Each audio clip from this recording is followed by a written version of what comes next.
Ice glazed the envelope. Sis, inside, a final confession. Welcome to Marple Mysteries. I am your host, Harrington.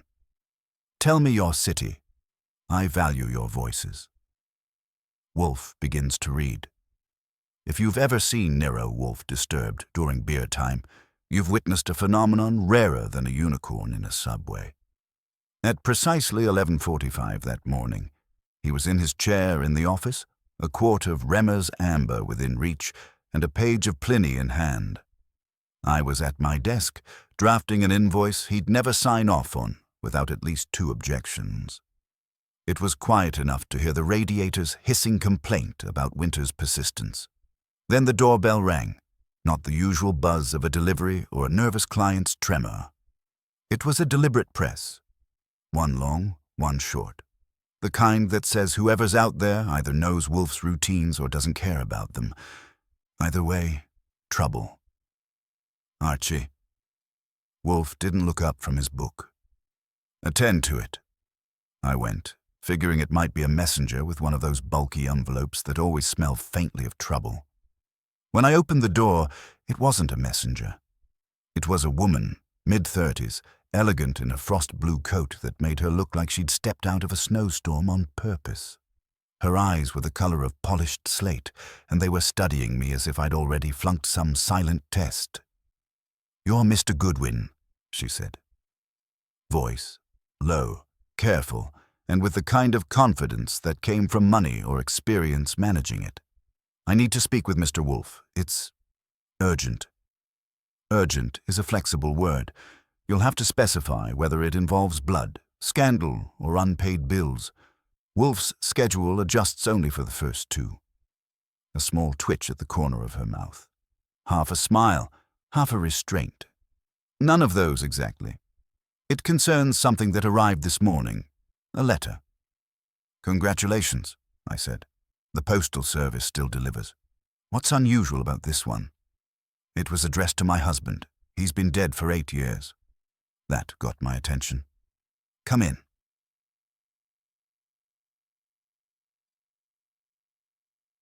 Wolfe looked up when we entered, which meant he was officially intrigued or annoyed.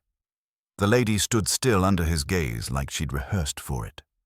I gave her the chair facing his desk and introduced her. Mrs. Caroline Frost, widow of the late Edgar Frost, corporate law, Manhattan firm, passed in 17. She's got a letter from the dead. Her gloved hand went into her handbag and came out with an envelope. Cream paper, thick enough to be from a better stationer than your average crank. The address, typewritten, neat as a clerk's conscience. Wolfe gestured with 2 fingers. "If you please." She handed it over like it might explode. He examined it briefly before setting it down on his desk blotter, unopened. "Describe it," he said. She did. "It arrived by standard post this morning. The return. Address was our old apartment on 75th Street, a place I sold 6 years ago. Inside was a single sheet. It said only, 'I know what you did, Caroline. It's time to finish it.' No signature. But the paper was Frost and Lanning letterhead, my husband's firm." Wolfe's brows shifted a millimeter. For him, that was a thunderclap. "And you wish me to, what?" "To tell me who sent it, and why. I've received anonymous letters before, but this one, it mentioned a matter my husband handled before his death. A merger that collapsed. People were hurt. Careers ended." She paused, then. "And yesterday, someone left a note in my car, a blank envelope, inside a photograph of your house." That last detail landed like sleet on hot iron. Wolfe's lips compressed, and his eyes flicked once toward me. "Pfui," he muttered. "Archie, get the letter." I picked it up. The envelope had no scent, no perfume, no machine oil, no smoke, just faint winter air and paper. But the back flap was sealed with a trace of something crystalline, tiny white residue, like powdered frost. When I mentioned that, Wolfe nodded once, almost to himself. "You will take her statement," he said. "Names, dates, and connections. Also, The envelope. Do not smudge it. I will consider whether to accept this engagement.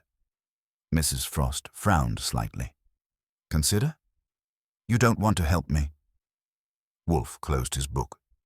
Madame, I do not want to help anyone. But curiosity is a tyrant I sometimes obey. Archie will accompany you home, observe and report. She hesitated, then gave a slow nod. I took my hat from the rack. As we left, I caught Wolfe's reflection in the glass of the office door. His eyes weren't on us. They were on the letter, gleaming faintly under the lamp. He wasn't reading it, but he was already dissecting it. I didn't know then that the frosted letter was going to bring more than one ghost to the brownstone. But Wolfe did. And that, I figured, was why he'd taken the case before pretending to think about it. If you're wondering whether I objected to being loaned out like a library book before lunch, the answer is yes, in principle. In practice, I had my coat on and the frosted letter in an evidence envelope before Wolfe had finished telling me not to smudge it. That's what comes of professional loyalty. And payroll. In the hall, Caroline Frost paused long enough to compose the face she was going to wear outdoors.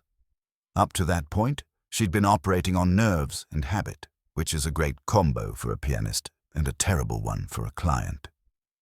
Now she dropped her shoulders a fraction, lifted her chin a fraction more, and when I opened the door, she walked out first like it had been her house. That told me two things. One, she was used to steering rooms. Two, fear hadn't taken the wheel yet. My job was to see if it should. Her car was a dark gray sedan with plates that said nothing in particular. Parked, legally, which you shouldn't take for granted in this city.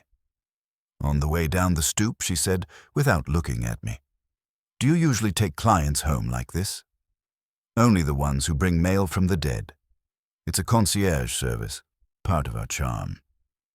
That twitch again, that not-quite smile. And Mr. Wolfe just sits there and thinks. You say that like it's lazy. It's not lazy. It's aggressive. We got in, and she drove east toward Lexington. She was a clean driver. Too clean. No radio, no chatter, obeyed signals, used the mirrors. People who've been watched do that. I filed it. "Tell me about the merger," I said, "the one that blew up." Her hands stayed steady on the wheel.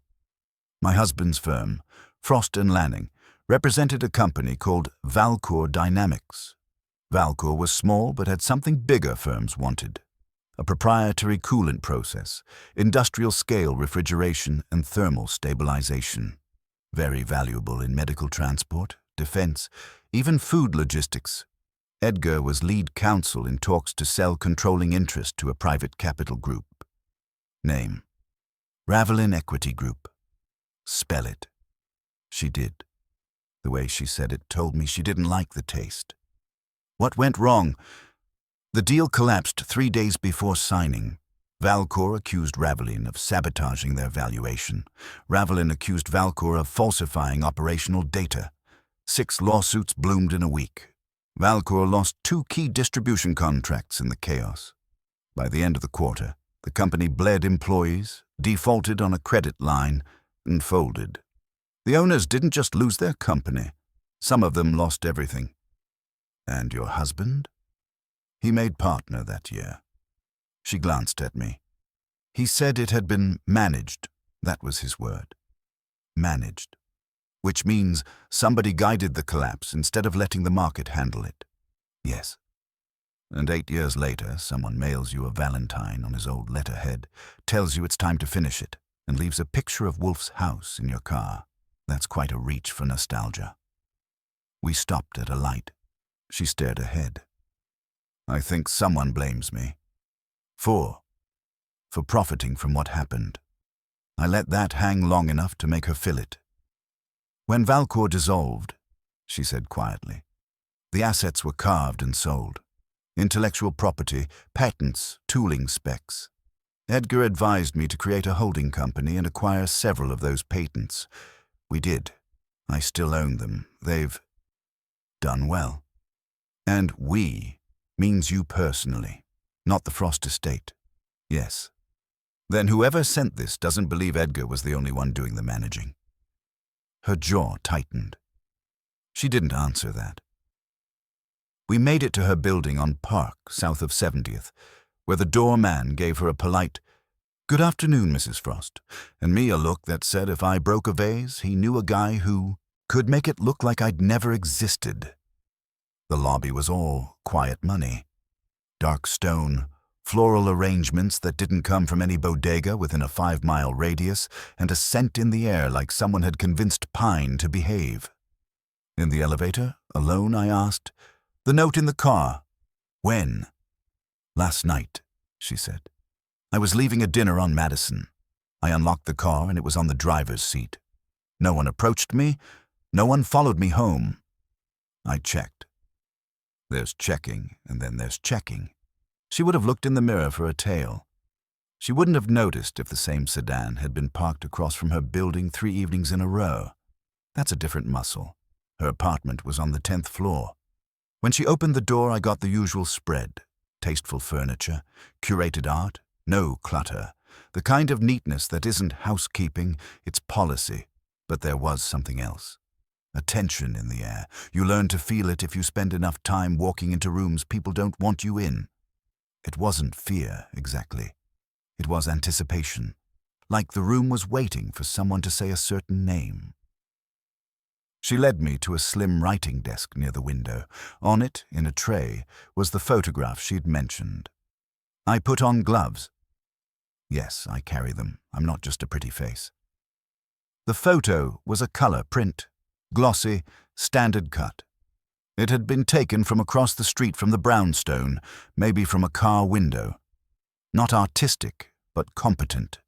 You could see the front steps, the door, the brass plaque.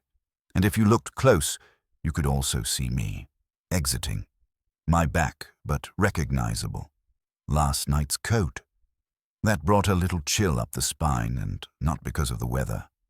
I hadn't seen anybody sitting on 35th taking pictures of Wolfe's door, and I make it my business to notice that type, because sometimes that type is process servers, and sometimes it's worse.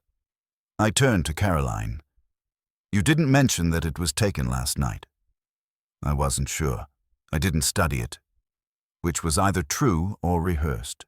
I couldn't tell, and I didn't like that I couldn't tell. "Who else knows you came to see Wolfe?" I asked. "No one." "Try again." Her lips pressed. "I told someone I was considering consulting an investigator. Not Mr. Wolfe by name." "Who?" "My brother. Name? Daniel Avery. Half-brother, technically." She folded her hands. "We're not close." That last part is always a lie. People who aren't close don't give each other same-day updates on blackmail. I took out my notebook. "All right. Let's draft a cast." "I beg your pardon?" "A list," I said. "Anyone who could have an interest in scaring you. Anyone connected to Valcour, Ravelin, or your personal inheritance of the spoils. If we're going to get leaned on, I like to know whose shoulder it is." For the first time since she'd walked into the brownstone, her control cracked. It wasn't much, just a breath out through her nose, sharp. But it was a sound I recognized. It was the sound a person makes when they've been keeping a story under pressure for too long. "Fine," she said. "You'll have them." We sat. For 40 minutes she talked and I wrote. I got Daniel Avery, half-brother, works in venture financing, used to resent Edgar, now advises Caroline informally on investments. Liza Rowan, former COO of Valcour Dynamics, publicly blamed the merger collapse on Ravelin's predatory interference, privately settled out of court for an undisclosed sum. Martin Keel, Ravelin Equities point man on the Valcour deal, reputation for strategic cruelty, quoted once Caroline's words, saying, "Corporate triage isn't clean." Harold Lanning, Edgar's old law partner, now managing Frost and Lanning alone. Caroline called him unyielding, which is a diplomatic synonym for venomous. And, interestingly, someone she didn't name right away. A technician, systems lead, Valcourt R&D. He called the week Edgar died. He was angry, and he said Edgar had ruined him. I don't recall his name. She swallowed. He said, "Someday it'll be you." I underlined that one twice. When we were done, I sealed the photo in a second envelope and pocketed it. I stood. "Now I'm going to ask you something you're not going to like," I told her. She looked up. "You think I've lied to you?" "No," I said. "Not exactly. I think you're choosing what to be scared of, and that's fine. Everybody does that. What I want to know is this. Is there anything at all, that you did, personally, during or after that collapse, that could be called criminal if someone got energetic with vocabulary?" Her eyes held mine. Not defiant. Measuring. Then she said evenly, "No," which, translated from the educated Park Avenue dialect, means, "If I did, you'll never prove it." We walked back to the door together. She put her hand on the knob, then stopped. "Mr. Goodwin," she said softer, "I didn't come to you because of the letter." "That's so. The letter seemed like it. I came because whoever did this knew where to find me, and they knew where to find Mr. Wolfe. If I am being maneuvered," she drew a breath, "I would rather be on his board than someone else's." That, I'll admit, rang true. "Good instinct," I told her. "Stay reachable. Don't mention Wolfe again. Not to your brother, not to your doorman, not to a bartender, even if he looks like Cary Grant. I'll be in touch." On the way back to the brownstone, I watched my mirrors. 2 cars stayed with me for 6 blocks, which in Manhattan is either coincidence or choreography. By the time I hit 35th, only one was still behind me. A black Audi with a driver who wore his hat low and his shoulders high. He cruised past when I double-parked to let a florist truck wriggle out, and I got the plate. You learn to collect things Wolfe will want before he asks. Inside, I hung up my hat and coat, locked the envelopes in my desk drawer, and went to report, which in our outfit is both simple and delicate. You walk into Wolfe's office and tell him what he needs, in the order he'll prefer to hear it, with the seasoning he'll tolerate. He was in his chair where I'd left him, which was not a surprise. The surprise was that we weren't alone. Sitting in the red leather client chair, not Caroline's, the other one, angled slightly toward the bookshelves, was a man I didn't recognize. Early 50s, florid, neat shave, conservative suit with too much starch, eyes that were trying to look calm and were not pulling it off. He turned when I came in. Wolfe didn't. "Archie," Wolfe said, "this is Mr. Harold Lanning," which, in case you've lost track of the program, is the surviving name on Frost and Lanning.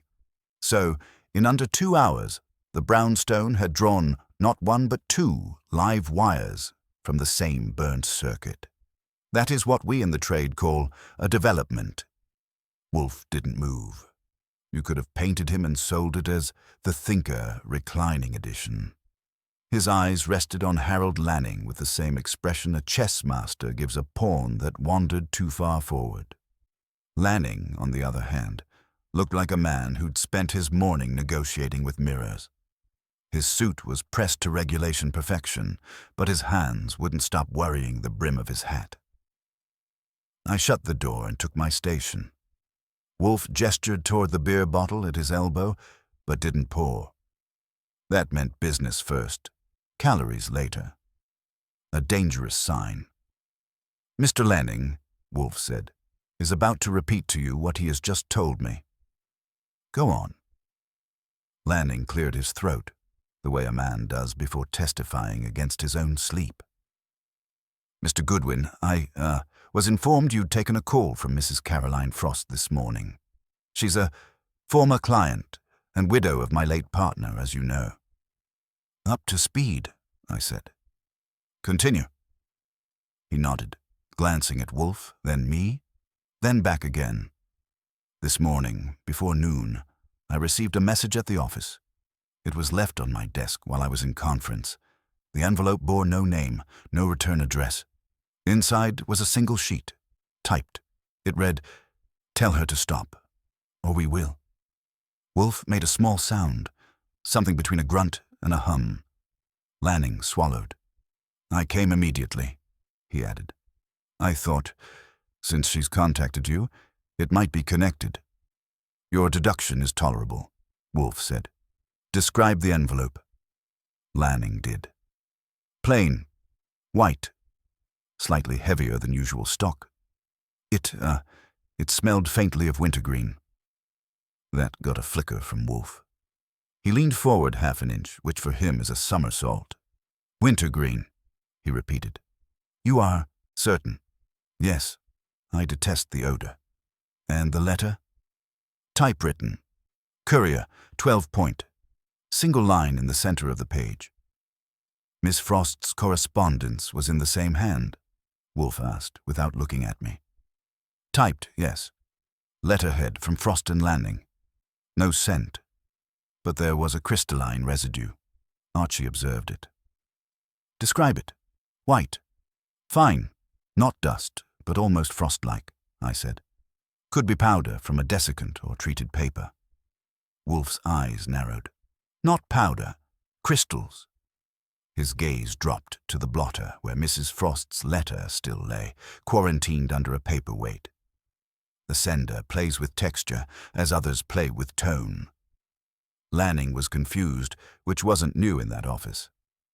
"Mr. Wolfe, you think this person means actual harm?" "I think," Wolfe said, "that whoever composed these letters has an education, restraint, and an imagination inclined toward cruelty. Such persons seldom confine themselves to correspondence." Lanning's jaw moved, but no sound came out. He looked smaller in the chair. I gave him a moment before steering things back on track.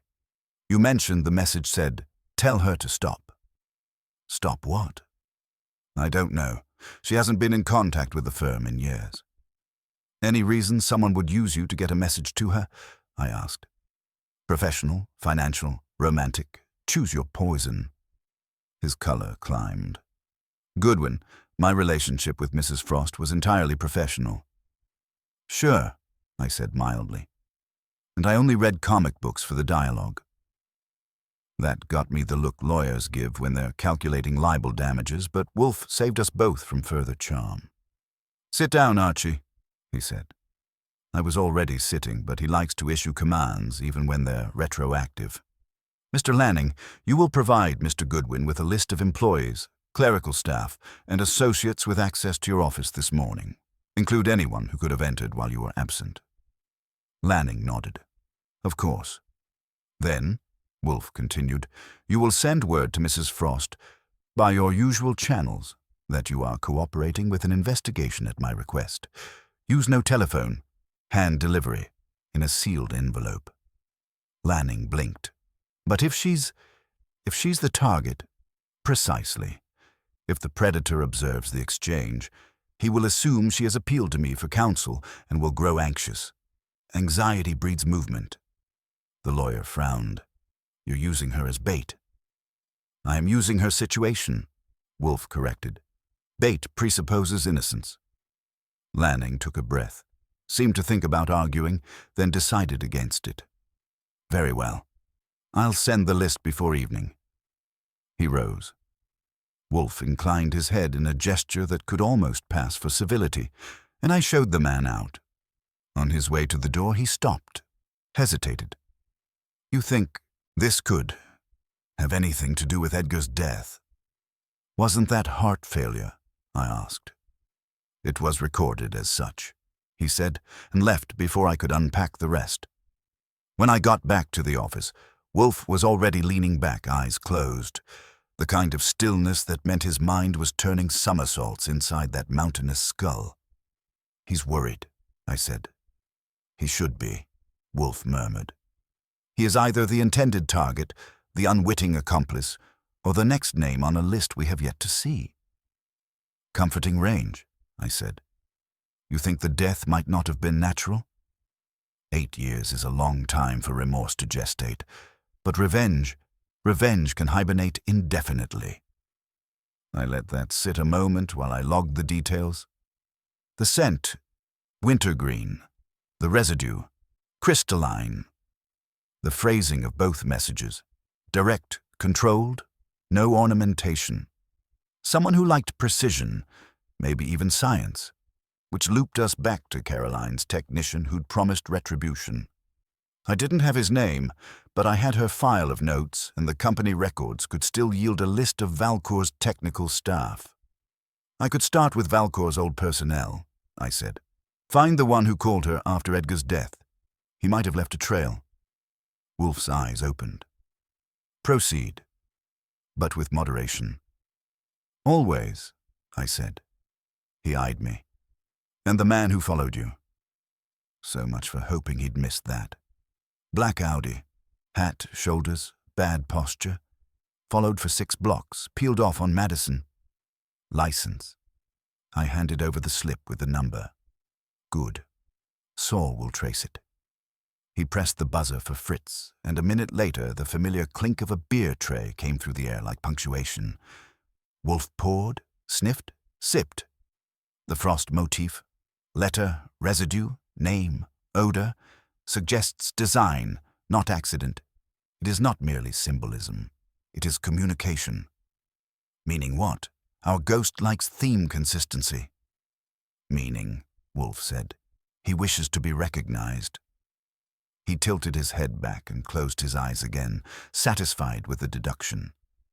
I'd seen it before, his version of a dog catching the scent. When Wolfe talks about patterns, the rest of us may as well just start polishing the trap.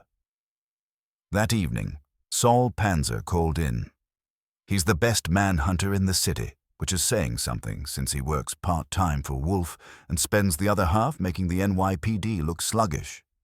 His voice came through crisp. That plate's registered to Ravelin Equity Group. Midtown Fleet, corporate vehicle. I looked at Wolfe.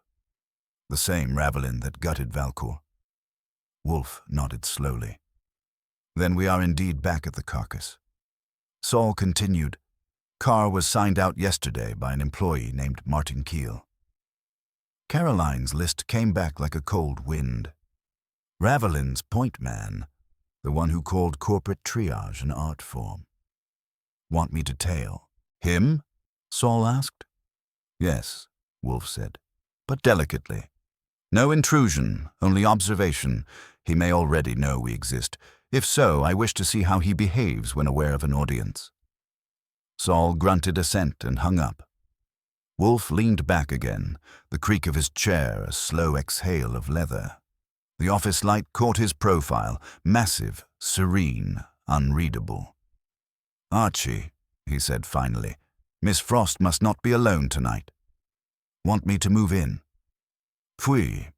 Have Fred or Ori keep watch discreetly. If the letters are from Ravelin's quarter, our adversary's hand may be forced sooner than I anticipated. He closed his eyes again, a man settling into calculation.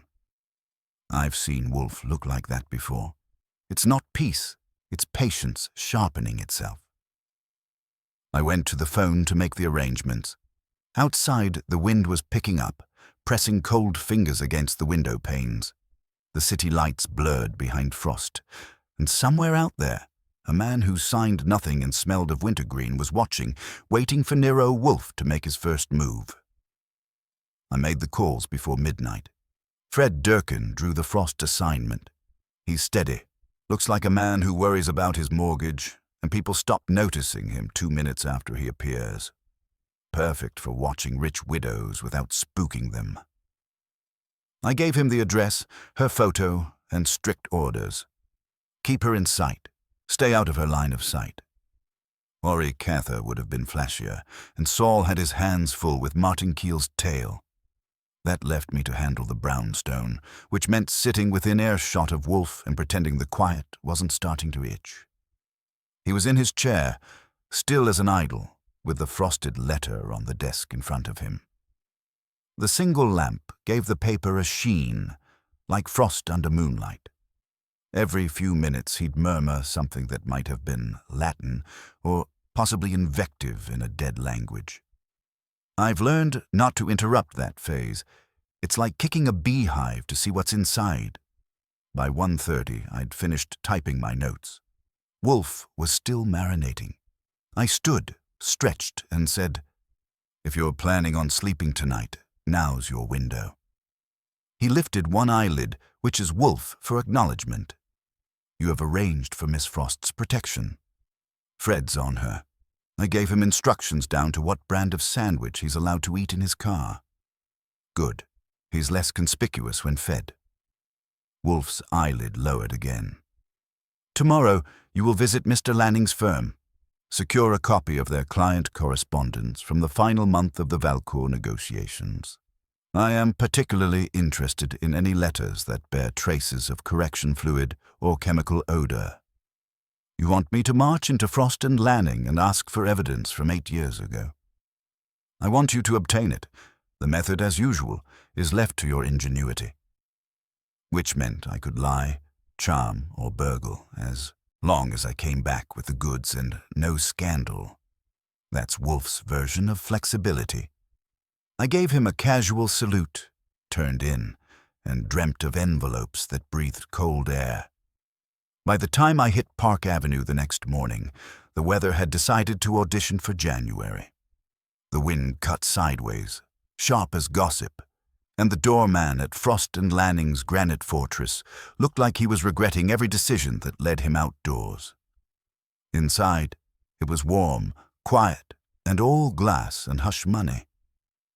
I gave my name to the receptionist, a young man with more hair product than nerves, and said I was doing follow-up for a closed inquiry concerning the Frost estate.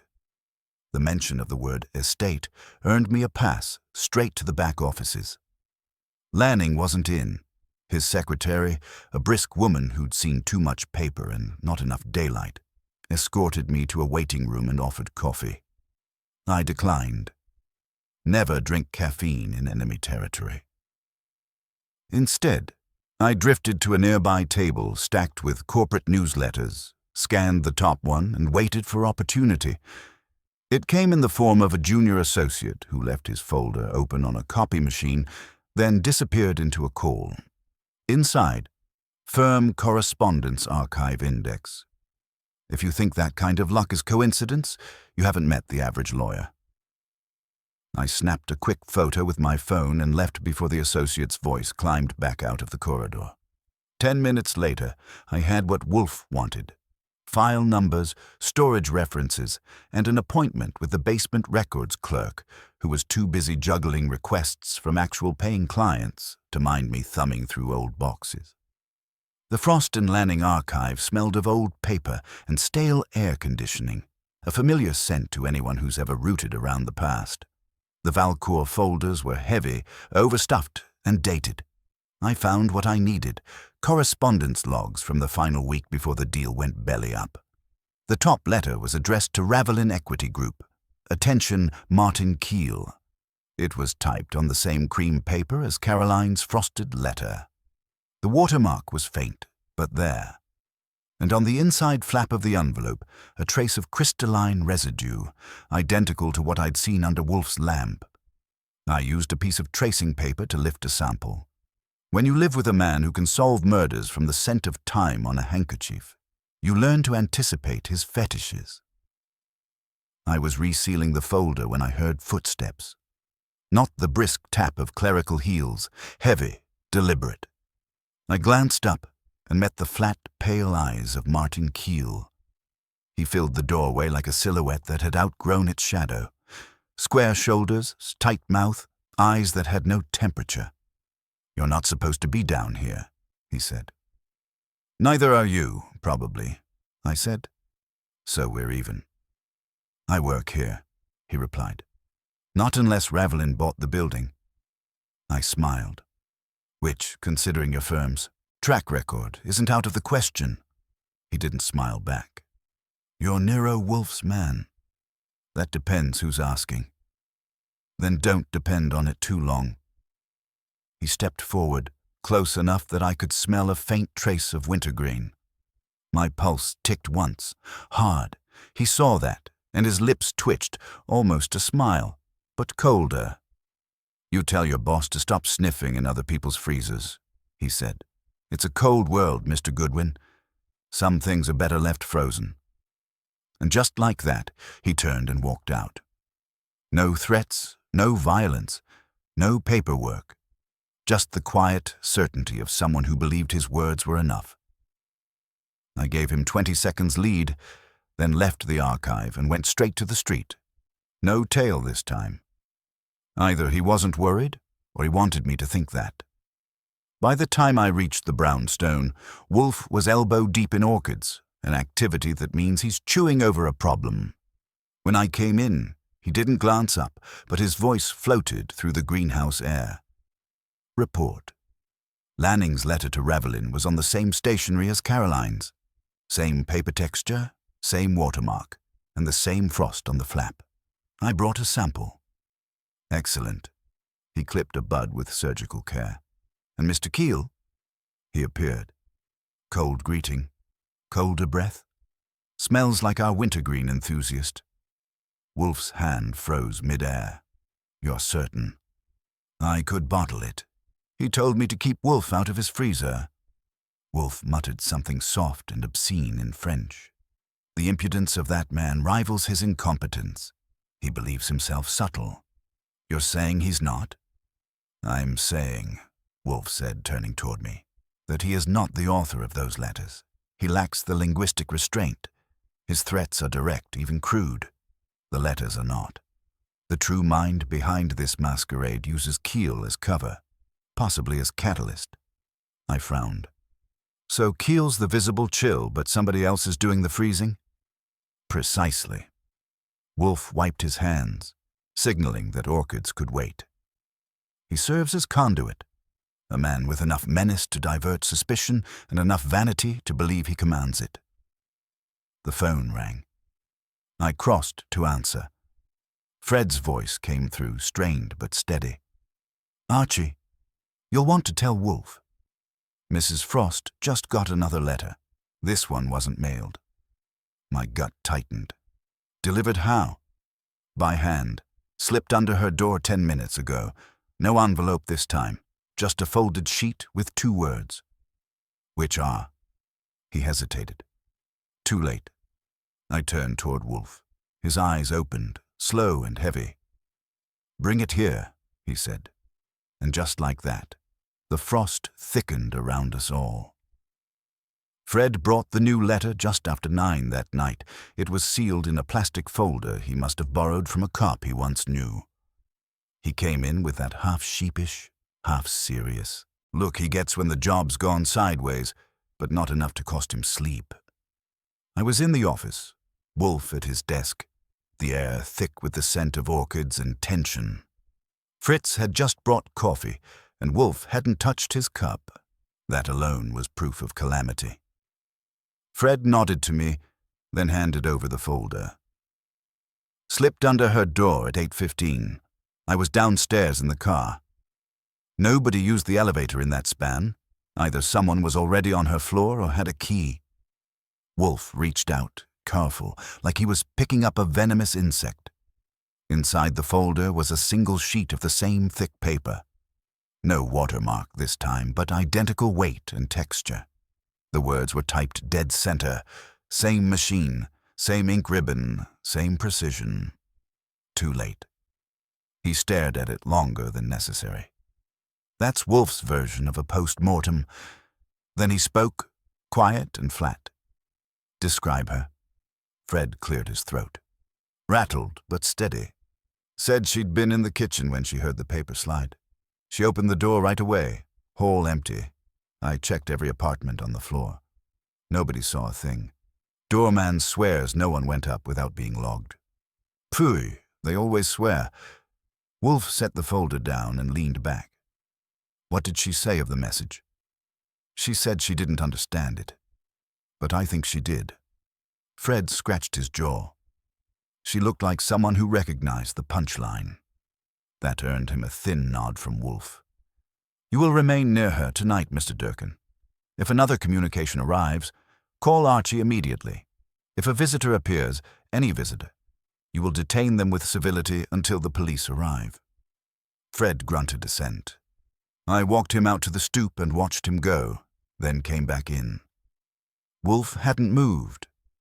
The letter sat between us like a dead insect under glass.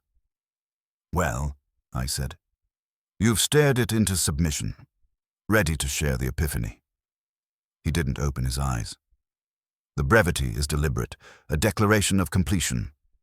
Whoever sent this believes the act, whatever it is, has been accomplished." "Which act?" "No one's dead, at least not yet." "That you know of," he murmured. I hate it when he does that. Drops a stone into your stomach like it's nothing more than a punctuation mark. I started pacing, trying to shake it off. "Look, suppose Keel's our man. He's already threatened us once. Maybe he's decided to escalate from creepy letters to psychological warfare. Too late, meaning back off or pay the price." "No," Wolfe said. "Keel lacks patience for riddles. He would have written, 'Stay away or I'll bury you.' This is the diction of restraint, someone who delights in implication. Somebody in his orbit, then, a ghostwriter with a taste for poetry." He grunted. "Possibly.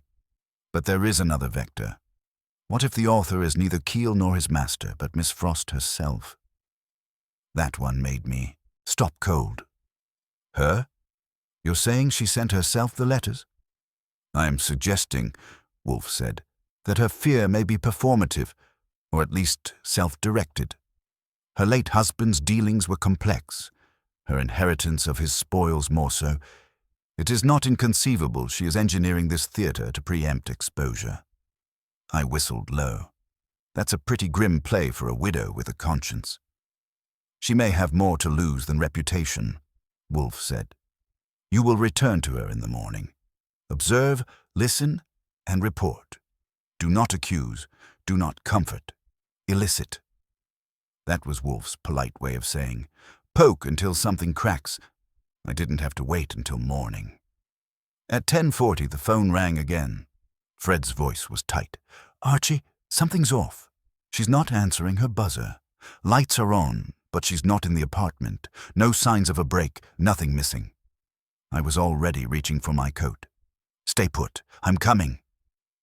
It took 12 minutes to get to her building. Fred met me in the lobby, pale and sweating under his collar. The doorman, same guy as before, kept insisting she hadn't left. I took the service elevator up to 10, Fred a few steps behind. The apartment door was locked, chain still bolted from the inside. Fred had to jimmy it, and when we got in, the place was exactly as before. Too perfect, too still. The smell hit me first. Faint, clean, chemical. Not gas, not perfume. Something sharper. The kitchen window was cracked open. On the dining table sat a small box, frost white, tied with a narrow blue ribbon.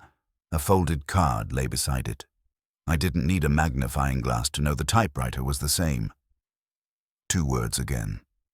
For him. Fred muttered, "What's that supposed to mean?"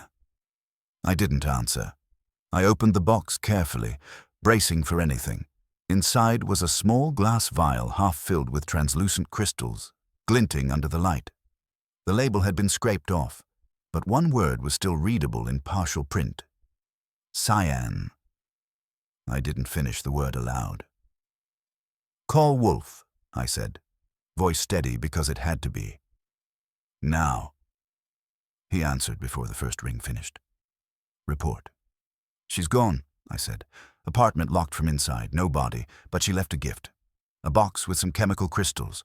Looks like cyanide compound. Note says for him." For a second, silence. Then, "For whom?" "I'd assume you." He exhaled slowly. "That is intolerable. Bring the box, carefully, and have Saul retrieve Keel at once." We sealed the vial and card in separate envelopes and took them back to 35th. Wolfe met us in the office, in his robe now, but wide awake. He studied the vial under his magnifier, then the card, turning it with surgical precision. "The odor?"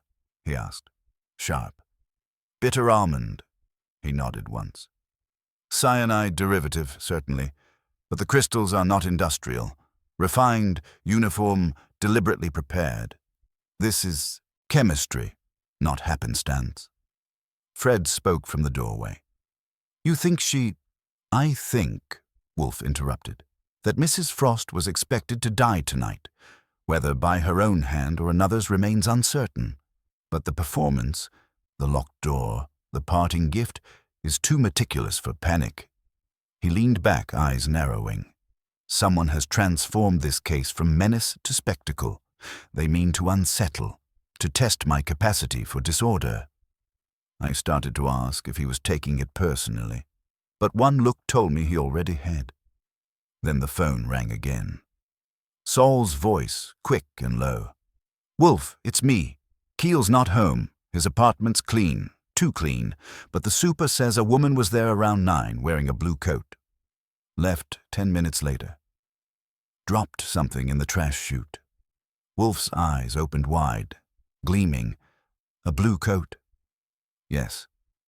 He didn't look at me, but his voice was a weight. Archie, retrieve what remains in that chute. And hurry. Our frost is beginning to thaw, and what melts may poison us all. By the time I got to Keel's building, the air had turned the color of tin, and the wind was busy rearranging cigarette butts across the sidewalk. Saul was waiting by the service entrance, hands in his coat pockets, eyes like a hawk who'd been denied dinner. He gave me a curt nod, and we went in through the back corridor. Quiet, echoing, one of those hallways that smelled like damp carpet and cheap disinfectant. The super had left the trash room unlocked after Saul's friendly persuasion. It was at the end of a narrow stretch of tile that looked older than the building itself. The chute bin was half full, mostly paper, plastic, and a generous helping of city indifference. Saul had a flashlight. I had gloves. Between the two of us, we made short work of rummaging through the layers until I hit something that didn't belong. A small parcel wrapped in wax paper and bound with plain cord. The cord was tied neatly, almost ceremonially, like a butcher's bundle. The wax paper glistened faintly, as if something damp had bled through. I held it up to the light. Inside, pressed flat and stiff, was a single photograph. Not printed, developed, the edges curled from heat or time. The image was unmistakable. Caroline Frost, alive and well, or at least alive, sitting in Keel's apartment. The date stamp in the corner read yesterday. I exhaled through my teeth. So she's not dead, unless she schedules her seances by appointment. Saul took the photo from me, his brow creasing. He didn't toss this by accident. No, I said. He tossed it because he wanted someone to find it. Wolfe will say so before I finish this sentence. Saul snorted. Then let's not keep the man waiting. We wrapped the photo, rebagged the wax paper, and left. I had the sense we were being watched, but in this town, that feeling is as natural as cab fare. We drove back in. Silence. Saul's focus steady on the road, mine running laps around what I'd seen. The woman had vanished from a locked apartment after leaving a chemical hint of death behind, and then turned up in the company of the one man our case was circling like a drain. When we arrived at the brownstone, Wolfe was still at his desk, but the orchids were dark. He'd shut down the greenhouse, which meant we'd graduated from curiosity to irritation. Fritz hovered with the air of someone who'd rather be upstairs with a cookbook than in the room with 3 grown men staring at a mystery that smelled of cyanide. I placed the bundle on Wolfe's blotter. From Keel's trash. Dated yesterday. I'd call it a snapshot of bad judgment. He untied the cord and studied the photo under his magnifier. His mouth compressed into a flat, narrow line. So, he said softly, the frost indeed returns to its origin. Meaning what? Saul asked. Meaning, Mr. Panzer, that Mrs. Frost sought out Mr. Keel voluntarily. Saul frowned. You're sure? I am certain, Wolfe said. Observe her posture. Composure, not coercion. Her gaze is direct, her hands relaxed. She's not a captive. She is conversing. He set the photo down. The timing corroborates my earlier inference. The note, "too late," was not a warning to her. It was a statement from her, addressed to us. "Hold on," I said. "You're saying she staged her own disappearance?" "Precisely." "That's rich, even for her." "Not rich," he corrected. "Calculated. She has abandoned pretense and joined forces with the man whose ambitions once destroyed her husband's company. The purpose is what remains to be discerned." I looked at Saul. "You see why he gets paid more than the rest of us?" Saul just grunted. "If she's gone to Kiel, what's her endgame?" Wolfe leaned back, the leather sighing beneath him. "To manipulate us, possibly, or to conclude some private bargain. Either way, her message indicates finality. She considers the matter closed, though she misjudges the resilience of my curiosity." I said, "If she's cozying up to Kiel, it isn't for romance. She's angling for something buried under that old merger mess. Maybe leverage." "Possibly." Wolfe's eyes flicked toward the frosted vial still sealed on the corner of his desk. "Mr. Kiel is not subtle. His talents lie in intimidation, not invention. Miss Frost's appearance suggests that the true puppeteer has decided to bring his players together for the last act. We must disrupt his direction." That was the signal for work. He gestured toward me. "Archie, telephone Mr. Lanning. Request his immediate presence. Tell him the matter concerns the integrity of his firm's archives." "You think he's part of the puppet show?" "I think," Wolfe said, "that the string tied to his wrist may lead to our culprit." Lanning arrived a little, after 10, still in his office suit but without the starch. He looked smaller than before, as though the night had rubbed off a layer of his composure. Wolfe didn't offer him a drink or a seat until he'd studied him for a full half-minute. That's his way of measuring moral temperature. "Mr. Lanning," Wolfe said, "I require candor. Were you aware that Mrs. Frost had renewed contact with Mr. Kiel?" Lanning blinked.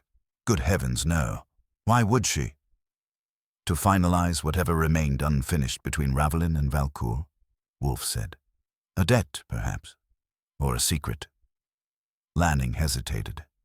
"I suppose it's possible. There were rumors years ago that Edgar Frost had negotiated a private settlement, a transfer of certain intellectual properties. If Caroline retained those rights and Kiel wanted them, he might attempt persuasion." "Persuasion by collaboration," Wolfe said, "or extortion." I watched Lanning's face. He looked genuinely perplexed, but there was a sliver of something under the surface. A tremor, maybe guilt, maybe fear. I filed it for later. "Do you possess copies of those agreements?" Wolfe asked. "Not personally.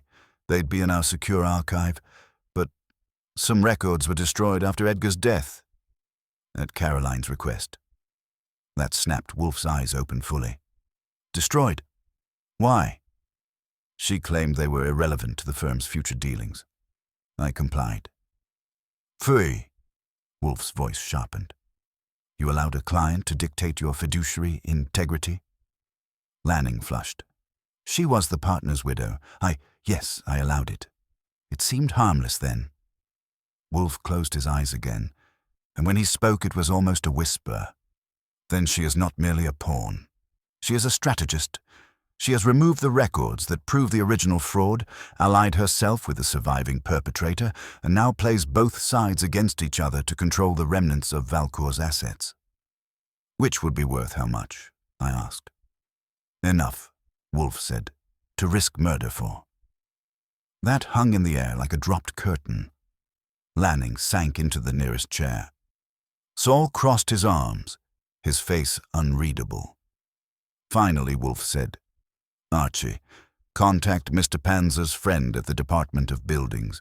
I wish to know whether Kiel's residence includes a secondary entrance, perhaps service access, connecting to adjacent apartments. If Mrs. Frost entered unseen, she used one." Saul nodded and stepped out to make the call. Lanning stayed slumped, murmuring something about betrayal. Wolfe ignored him. When Saul returned 10 minutes later, his expression had hardened. "There's a maintenance corridor running parallel to the trash shaft," he said. "Private access for cleaning crews. It's locked, but keys are easy to copy. Leads to a storage alcove 1 floor below." Wolfe's voice was calm, almost serene. "Then that is where she went when she wished to. Vanish." I looked at him. "You're sending us there?" "Of course not," he said. "I'm sending you there. Take Fred, and bring Mrs. Frost back alive, if she allows it. If she does not," he gestured to the frosted vial, "then we will know what purpose that farewell gift was meant to serve." He closed his eyes again, dismissing us. I turned to Saul, who simply muttered, "I'll call Fred." And as I went for my coat, I couldn't help thinking, the frost wasn't melting anymore. It was spreading. It was close to midnight when Fred and I reached Keel's building again. The city had gone half empty, the kind of hour when cab drivers turn philosophers and doormen stop pretending to care. The superintendent must have decided that discretion was a renewable resource, because when I flashed a folded bill and dropped Wolfe's name, the man found his conscience agreeable enough to hand over the master key and look the other way. The service corridor was narrow, dim and cold enough to make you wish for thermals. Fred walked ahead, his flashlight cutting a thin tunnel of white across the walls. The smell was sharp. Metal, oil, and something else. Faint but distinct. Wintergreen. The same scent that had threaded this case from the first envelope. We reached the maintenance alcove Saul had mentioned. It wasn't much, just a concrete recess with a metal door leading into the base of the trash shaft. But there was something behind that metallic tang, something human. Fred stopped, crouched, and angled the beam low. Her shoes came into view first. Pale leather, elegant, expensive. Then her hand, open, palm up, as if she'd meant to offer someone proof and had run out of time. Caroline Frost lay half-curled beside the door, her blue coat darkened around the sleeves, her face still and strangely peaceful. The light caught a faint sheen on her lips, too faint to be natural. Fred swore softly. "Christ, Archie." "Yeah," I said. Too late. She was holding a note, the same paper, same typewriter, but this time written in her own hand. Ink, not ribbon. He made me finish it. "Forgive me." I checked her pulse out of reflex, though the skin was already cold. There was a small bruise under her chin, just enough to suggest a shove rather than a strike. Beside her lay a glass vial, identical to the one we'd found earlier, but empty. Fred crouched beside me. "Cyanide?" "Looks like," I said. "Our frosted signature." We didn't touch anything else. I called Wolfe. He answered on the first ring, which told me he hadn't moved an inch since we'd left. "She's dead," I said. "I expected as much," he replied. "Describe the condition." I did. He listened in silence, and when I finished, his voice was quieter, slower, like a glacier shifting. "Then the cycle is complete. Bring me the note. Carefully. Leave the body for the authorities. You will also bring Mr. Keel. He's not here." "Find him," Wolfe said, and hung up. That's the problem with working for a genius. He never lets the police arrive before you've done something illegal. Fred and I searched the rest of the floor. Keel's apartment door was ajar, the lock forced outward. Inside was a study in unfinished business, papers scattered across the table, a decanter half empty, a glass still warm to the touch. The air smelled of gin and wintergreen, heavy enough to sting the eyes. On the desk sat another typed note, this one unaddressed. She wasn't strong enough. Fred looked at me. "He's running." "Yeah," I said. "And I've got a hunch he's heading for the brownstone." Fred frowned. "You think he'd go near Wolfe now?" "I think he's the kind of man who can't stand losing the last word." We split. Fred to call the cops, me to head back. I took the fast route, cutting through side streets, dodging traffic lights and ignoring the sleet that had begun to sting my face. By the time I reached 35th Street, the wind had teeth. I saw the shadow before I reached the stoop. A figure standing too still near the iron railing, coat collar up, hat low. "Evening, Keel," I said. He turned his head slightly, and under the street lamp his eyes had the same flat sheen as polished ice. "You're efficient, Goodwin. I was hoping to have a moment before the sermon. You left her dead in a hallway. That's not timing, that's cowardice." His mouth twitched. "Don't moralize. She did it herself." "With your hand on the back of her neck?" He smiled thinly. "She wanted out. She'd made her money, hidden her tracks, and then realized Wolfe was going to unmask her anyway. I gave her an option. Dignity. A quiet end."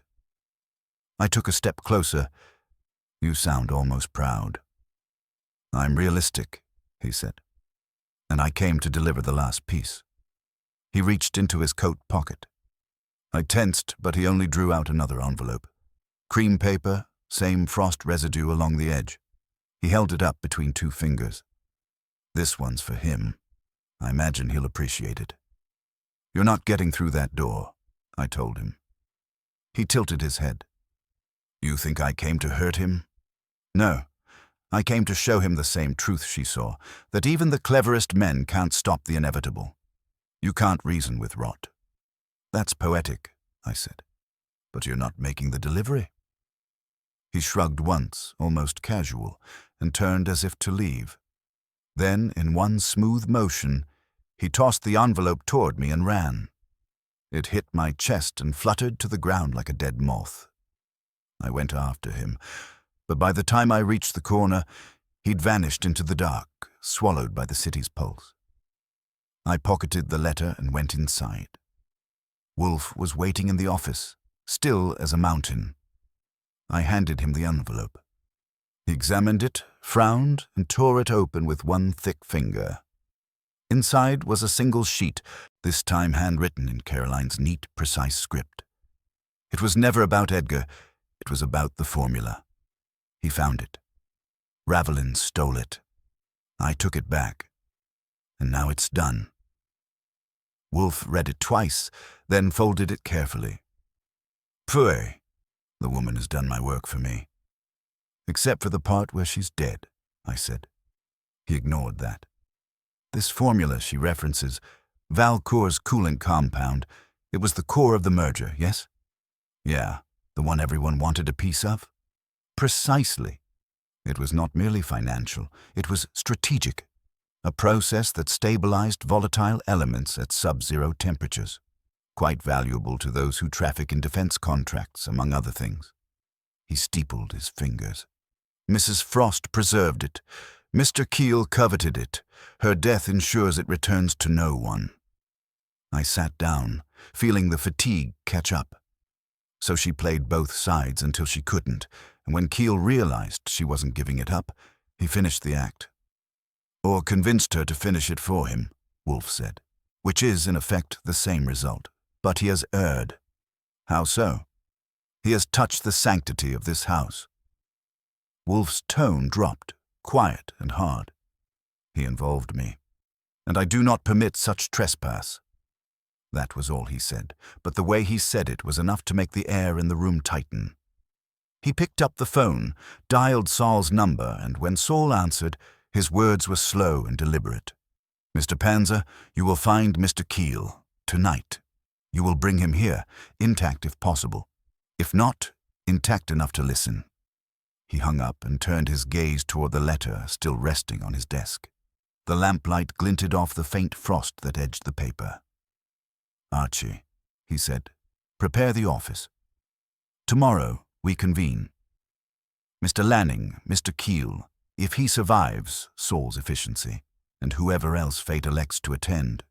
The time for letters has passed. It is time for words." And when Wolfe said words, I knew he meant war. The next morning broke grey and brittle, the kind of light that refuses to commit to dawn.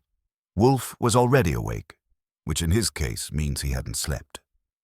The office was perfectly arranged. books in ranks, the globe angled just so, and that faint aroma of Monticello orchid fertilizer that tends to linger when he's been thinking too long. The envelope Caroline Frost had written, the one that ended in "It's done," lay open before him, flanked by 2 empty beer bottles and a single untouched apple fritter. When Wolfe neglects breakfast, civilization's in peril.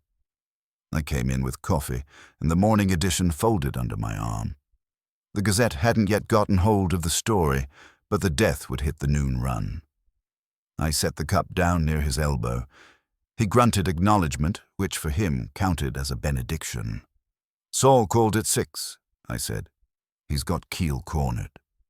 "Where?" "A storage yard in Queens. Apparently the Honji man didn't appreciate being tailed. Saul says he's willing to come quietly if we make it worth his while." "Pfui, bribing criminals offends me." Wolfe reached for his coffee at last, inhaled the steam and sipped. "Tell him to bring Mr. Keel here under duress, or invitation, as he prefers. By 11. I made the call. Saul's reply was a terse, "Got it," and a click. When he's working a live one, he's not conversational. By 10:30, the office had the air of a courtroom preparing for session. Wolfe had summoned Harold Lanning again, and, through some private manipulation of guilt, the man had obeyed. He arrived damp, pale, and shaking slightly at the wrists. Fritz ushered him in with the same quiet disapproval he reserves for people who disturb the orchids. Lanning looked around the office as if he expected to see Caroline's ghost sitting somewhere in the corner. "I saw the morning report," he said hoarsely. "They're calling it suicide." "They would," Wolfe said. "It's simpler for them. You don't believe it?" "I believe she's dead. The manner is of less importance to me than the intent." That answer unsettled him, which was exactly why Wolfe phrased it that way. I stayed near the window, pretending to straighten the blinds while watching both men. Lanning's guilt was fermenting. You could almost hear the bubbles. At 11 sharp, Saul arrived. Behind him came Keel, unshaven, eyes sunk, collar open, the look of a man who's been peeled down to his nerves. He didn't resist when Saul guided him to the red leather chair across from Wolfe's desk. Wolfe regarded him as though examining a defective specimen. "Mr. Keel," he said, "you have contrived to inconvenience me. Explain yourself." Keel managed a laugh, short and hollow. "You think this is about you? You're a bystander." "I am a fact," Wolfe said, "and facts do not remain bystanders. They persist." Keel's smile twitched, then died. "You can't prove anything. She killed herself. She wrote the note." "I have no interest in proof," Wolfe said. "Only in truth. And the truth is, you killed her hours before she ingested that compound. Her hand was steady, but her will was gone." Keel shifted in his seat. "You're guessing." "No," Wolfe said. "I am deducing. When Mr. Goodwin discovered her, her right shoe was missing its heel cap. That same cap was found on the floor of your apartment by the police an hour later. They have not yet realized its significance, but I have. She was there with you. She left unwillingly." Keel's hands clenched on the armrests. "That proves nothing." "It proves contact," Wolfe said. "And the chemistry proves compulsion. The cyanide she ingested was not pure. It was diluted with a stabilizing agent from the Valcourt coolant formula, your formula. You thought it poetic. She thought it atonement." The color drained from Keel's face. For a moment, he looked less dangerous, more human. "She wanted it," he muttered. "She said she was finished." "Indeed," Wolfe said softly. "She was finished with you. You believed yourself triumphant, but she left me the final word." He lifted the last envelope, the one Keel had thrown at me outside the night before. Inside, folded once, was a carbon copy of a contract, an agreement transferring the remaining Valcourt patents, not to Keel, not to Ravelin, but to the federal government's Defense Procurement Office, dated the previous week. Caroline Frost had beaten him to the prize. Keel stared at it, and the realization flickered through his eyes like a fuse burning down.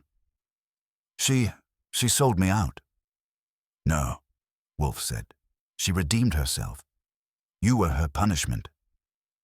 Keel surged up from the chair, but Saul's hand dropped on his shoulder with the weight of a brick wall. He sat again. I moved closer to the desk, in case Saul needed a second anchor. Wolfe didn't blink. Mr. Keel, he said, you will tell Inspector Kramer that you coerced Mrs. Frost into her final act. You will attempt to persuade him it was suicide.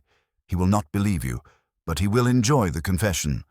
My statement will accompany his report. That will suffice. Keel glared at him, breathing fast. You think you win because you can talk people into corners? I win, Wolfe said, because I refuse to leave my chair while lesser men trip over their appetites. That broke something in Keel. He sagged, his head dropping forward. Saul led him out without a word. The door closed with a quiet finality that felt like punctuation. Lanning remained frozen in his seat. Good God, he whispered. She meant to destroy the formula all along. Not destroy, Wolfe said. Disarm. She ensured no one would profit by it again. He leaned back, eyelids lowering. I admire her efficiency. I went to the window again, watching Saul's car pull away with Keel in the back seat. For a long minute, none of us spoke. Then Wolfe exhaled heavily, the sound like the settling of a great weight. Mr. Lanning, he said finally, your firm will survive. You will cooperate with the authorities and surrender all records pertaining to the Valcour merger. Do not attempt to withhold anything. The frost has melted. What remains is rot. It should be cleared. Lanning nodded numbly and left. The office was quiet again. Fritz appeared silently to replace the cold coffee with fresh. Wolfe reached for the cup, sipped, and made a face. Too bitter. I sat across from him. You going to tell me what's next? Next, he said. I dine. That's it? He looked at me with faint annoyance. Archie, what would you have me do? Chase ghosts? Miss Frost's conscience executed her more cleanly than the law could. Mr. Keel will have his justice in due course. I have done enough. He picked up the paper again, glanced at the headline about some city council scandal and sighed. The world, Archie, is a poor custodian of its own inventions. Every triumph decays into appetite. I gave him a look. That your eulogy? He considered, then nodded once. For her, and for every mind that mistakes cleverness for salvation. I stood, stretching the kinks out of my back. I'll file the report. Then maybe eat something that doesn't come from Fritz's moral garden. He grunted. Do so, but be back for dinner. There will be duck. I was halfway to the door when he added, almost absently, Archie, have you noticed? The frost leaves a residue. Sure, I said. What about it? He looked up, eyes half closed but sharp beneath. It glitters, even as it kills. And that was Nero Wolfe's idea of closure. Dinner at 7, conscience optional. By the time dinner rolled around, the house had settled into that peculiar kind of quiet that only follows a storm, thick, deliberate, almost watchful. Fritz had done his part with the duck. Golden skin, a glaze that could make peace treaties, and a sauce so dark it looked like liquid velvet. But Wolfe ate without pleasure. His fork moved automatically, each bite a mechanical ritual. He wasn't finished with the case, not really. And I knew better than to think otherwise. I poured him another half glass of beer and said, if you're going to pretend to eat, at least admit you're still thinking. He dabbed his lips with the napkin. I am always thinking, but in this instance I am thinking of deception, not by those we accused, but by one we trusted. That caught my attention. You mean Lanning? Pfui. That man's too guilt-ridden to deceive his shadow. No, Archie, I refer to the facts. Facts don't lie, I said. Facts don't, but the interpretation of them does. He pushed his plate slightly aside, which for Wolfe meant the meal was over. We accepted the premise that Mrs. Frost acted to redeem herself, that she transferred the formula to the government to end its exploitation. But you recall, the contract she left, did it specify compensation? I frowned. No, donation, not sale. Precisely. And yet the original Valcour patents were worth several million. She was not a philanthropist, Archie. Her entire life had been built upon appropriation of value. That act of apparent altruism, too pure, too final, should have alarmed us. I leaned back. So you think she didn't donate it out of conscience? I think, Wolfe said, that she played a final game of substitution. The formula she sent to the government was not the genuine article. I blinked. You're saying she handed over a fake? He nodded once. A counterfeit version. Something credible enough to satisfy bureaucrats, but useless in application. Meanwhile, she retained or transferred the true formula elsewhere, possibly before her death. I whistled low. If that's true, we're back where we started. The motive for murder's not atonement, it's profit. Indeed. And if so, the question becomes, who now holds the original? Keel's in custody, I said. He didn't have time to move anything. Not alone, perhaps, but recall the note she carried. He made me finish it. She may not have been referring to Keel at all. The room seemed to shrink a little. You think there's someone else? I'm certain of it. Wolfe folded his hands, his eyes closing as if to concentrate the sound of his own logic. The Frost enterprise was never limited to 2 players. Edgar Frost's records, Lanning's compliance, Ravelin's aggression, all were strands of a larger design. Caroline Frost's letters, the formula, the staging of her death, they served a mind colder and more patient than Keel's brutish instincts. And you've got someone in mind. His eyes opened, glinting. Daniel Avery, her half-brother, the financier, the one she'd claimed to barely know. I stood up. She told me they weren't close. Which is precisely why she mentioned him at all. The perfunctory denial is the refuge of concealment. You said he advised her informally on investments. That phrasing reeked of euphemism. He was her partner, Archie, likely the financier behind her acquisition of Valcour's fragments. When she realized Keel meant to expose their manipulation, she panicked.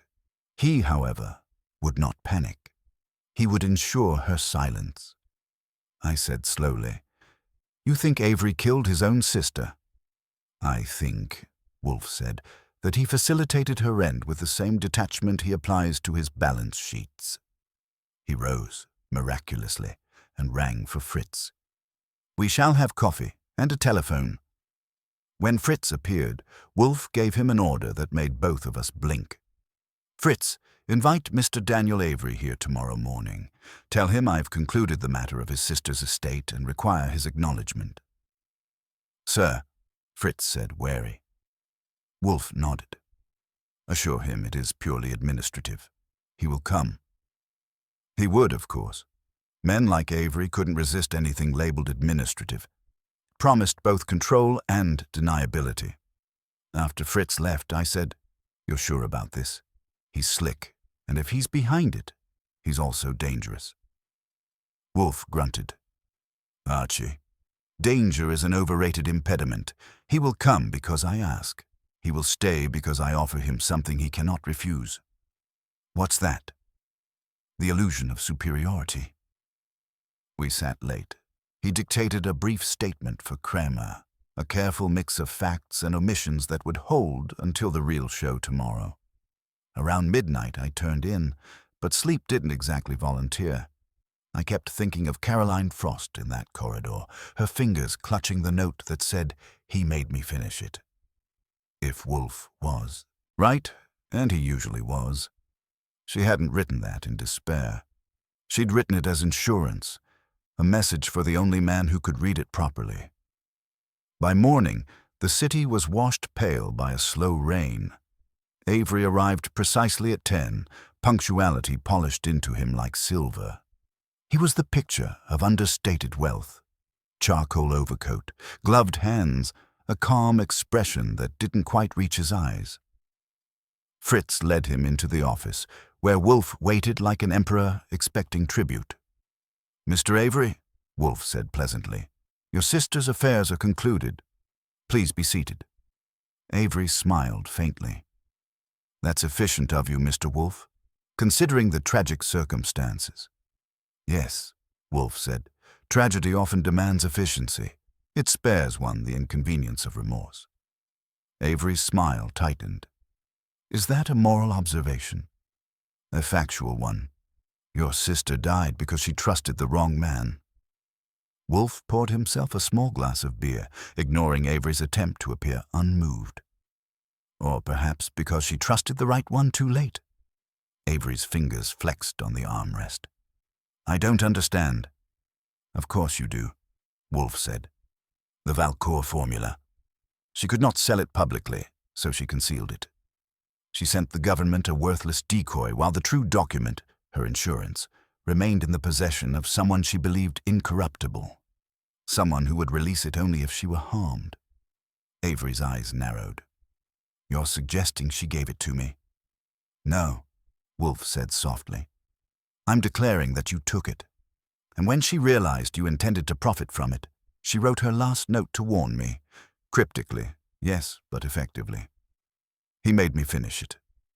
She was not speaking of Keel, but of you, the man who orchestrated both her fortune and her fall." Avery stood, his face going taut. "That's absurd. You have no proof." "I have enough," Wolfe said. "The Frost Holding Company's account records will show a transfer 3 days before her death to a Cayman entity under your control. The amount corresponds to the estimated black market value of the genuine formula. The police have not yet seen it. They will, unless you wish to make an arrangement." Avery's breath came slower, deeper. "What sort of arrangement?" Wolfe leaned back, fingers steepled. "The formula, in exchange for my silence. You will surrender it to the authorities directly, through my supervision. You will confess that your sister intended its destruction and that you defied her. In return, I will omit my conclusions from my report." For a moment, Avery didn't move. Then he smiled, not pleasantly. "You're bluffing." I reached into my coat pocket and laid a photograph on the desk. The one Saul had taken outside the storage yard that morning. Avery's car, parked there at 3 a.m., its plate clear as print. His expression cracked just enough. "You can't." "I can," Wolfe said. "And I will. Sit down, Mr. Avery." Avery sat. The rain hissed softly against the windows, and just like that, the last layer of frost began to melt. Avery sat motionless for several seconds, then exhaled, a slow, defeated sound that carried more calculation than regret. "If I cooperate," he said, "it's not out of fear. It's to end this farce. You've built a clever story, Wolfe, but it's still only theory." Wolfe regarded him over the rim of his glass. "Theory," he said, "is what men rely on when they have no evidence. I, however, have evidence. You brought it with you." Avery blinked. "What are you talking about?" Wolfe extended a finger toward the briefcase at Avery's side. "The case, Mr. Avery. It hasn't left your hand since you entered, not even while removing your gloves. You're too careful to bring something incriminating to a meeting like this, unless you cannot bear to let it out of your sight." Avery hesitated, then tried to summon a smirk. "You think I've been lugging $1 million secret through the rain?" $2 million, Wolfe said evenly. "The genuine Valcour formula, the true one your sister concealed. You've been guarding it because she never trusted you with the key to unlock its value. She encrypted portions of it, hidden, likely within her personal notes, which means that without her, the document is useless to you." For a moment, the air went taut. Then, slowly, Avery laughed. "You really do deserve your reputation. Yes, I have it, the formula. And yes, I can't use it. That was her final trick.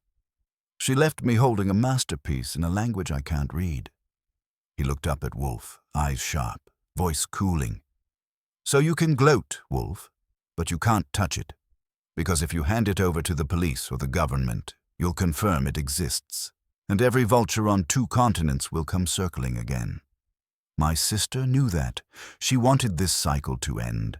That's why she left it to me, to keep it buried. Pfui, Wolfe said. You mistake cowardice for guardianship. The formula will be sealed, as it should have been years ago. You will not profit from it, nor will anyone else. Avery's face hardened. You can't compel me. Perhaps not, Wolfe said, but I can persuade you. Mr. Goodwin? I was already moving. I opened the side drawer of Wolfe's desk and set down the photographic prints Saul had delivered that morning. Images of Avery meeting with a Ravelin representative 2 weeks ago, the same one who'd brokered Keel's deals years earlier. Each photo time-stamped, each one clear enough to melt a man's confidence. Avery's jaw twitched once, then he sat back, expression blank. All right, he said quietly. You win. No, Wolfe corrected. The truth wins. You have 1 hour to prepare a statement for Inspector Kramer. He is already in wrote. Avery's eyes flickered, first with resentment, then resignation. He rose, leaving the briefcase where it sat. When Fritz escorted him to the front hall, the door closed with a sound that felt like punctuation. The office settled into silence. Wolfe leaned back, breathing deeply, eyes closed. He didn't speak for nearly a minute, and I knew better than to interrupt. When he finally did, his voice had softened. She outplayed us, Archie, he said. Mrs. Frost, even in death, orchestrated the conclusion. She lured her brother, exposed Keel, and ensured her creation would be locked away. Beyond commerce, beyond exploitation, her suicide was a gambit, not a surrender. I said, that's a nice sentiment, but it's still a corpse in a hallway. Death, Wolfe murmured, is not always defeat. Sometimes it is the only form of victory the virtuous can afford. I sat, let the weight of it settle. Outside, the rain had quieted to a whisper against the window panes. The world, at least for the moment, was still. 15 minutes later, Kramer arrived, smelling of cigars and frustration. He listened, growled, examined the briefcase, and growled again. You're telling me she kills herself? Her brother tries to sell the leftovers, and now I have to clean up the moral residue. Wonderful. Wolfe only inclined his head. The moral residue, Inspector, will outlast us all. Kramer scowled, signed the necessary papers, and left with his prize. When the door closed behind him, Wolfe reached for his beer, lifted it, and took a long, measured sip. That concludes the matter, he said. Sure, I said. Until the next bright soul decides to hide a fortune in a chemistry set. He almost smiled. Human folly is a renewable resource, Archie. I would be out of business without it. The clock ticked softly. Fritz appeared to clear the empty plates, moving with the reverence of a man who knows the crisis has passed. Wolfe gestured toward the desk. Dispose of the copy of the Frost file when you're finished with your report. I want no record of this remaining in our archives. I nodded. You think the world's better off not knowing? I think, Wolfe said, that knowledge without discipline is merely appetite. Mrs. Frost understood that at last. It killed her, and in doing so, perhaps spared others. He closed his eyes again, folding his hands across his stomach, the faintest look of fatigue passing across his face. Dinner tomorrow will be trout, he murmured. Remind Fritz to use fennel. I stood, half smiling despite myself. You sure you're done? No more ghosts hiding in the frost? He opened one eye, and it gleamed faintly in the lamplight. There are always ghosts, Archie. But they know better than to disturb my house. That was the end of it. The rain tapered off outside. The brownstone returned to its familiar silence, and Wolfe leaned back in his chair, as immovable as ever, calm, enormous, and, as usual, perfectly right. I shut the office lights, left him to his orchids and his beer, and thought, not for the first time, that maybe the world could use a little more of his kind of cold logic and a little less of everyone else's frost.